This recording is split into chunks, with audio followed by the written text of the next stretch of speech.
ایک بندہ ہے جس کی زبان کو کس چیز کے ذریعے سے کاٹا جا رہا ہے؟ آپ کی کینچی سے۔ حضور فرماتے ہیں جانتے تو تھے لیکن اس کا کیا قصور ہے؟ کہا کہ یہ وہ خطیب ہے جب اسے بولنے کا موقع مل جاتا تھا جو چاہتا تھا بول دیتا تھا، جھوٹ بھی بول دیتا تھا، غلط بھی بول دیتا تھا۔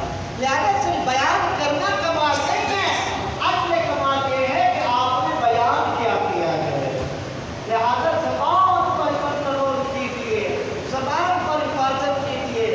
ہماری زبان کیا ہی پیاری بات ہے۔ علماء روحانی فرماتے ہیں کبھی غور کیا ہے دو باتوں پر؟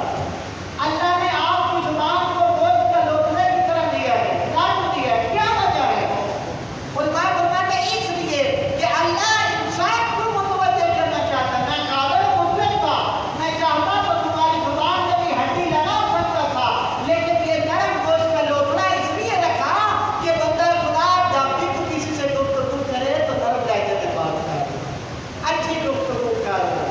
حتیٰ کہ قرآن جا کر پڑھیے، حضرت موسیٰ ہارون کو حکم ہو رہا ہے کہ تم جاؤ فرعون کو تبلیغ کرو، لیکن ساتھ حکم تھا کہ تم نے اس سے نرم زبان میں بات کرنی ہے، اچھے لہجے میں بات کرنی ہے۔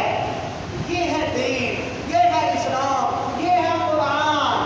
ہمیں ممبروں پر، ہمیں اپنی روزمرہ کی زندگی میں ایسے الفاظ بولنے چاہیے جس کی وجہ سے معاشرے میں امن ہو، سکون ہو، رحمت ہو، برکت ہو، ملانے والی بات ہو، لڑانے والی بات نہ ہو۔ ایسی بات کریں کہ جس سے دل جڑ جائیں، ایسی بات نہ کریں جس سے قوم میں تفرقہ ہو، مومنین کے درمیان لڑائی ہو، تفرقہ بازی ہو جائے۔ ایسے کتاب کا کوئی فائدہ نہیں، بلکہ ایسے کتاب کا عذاب ہے کہ جب بندہ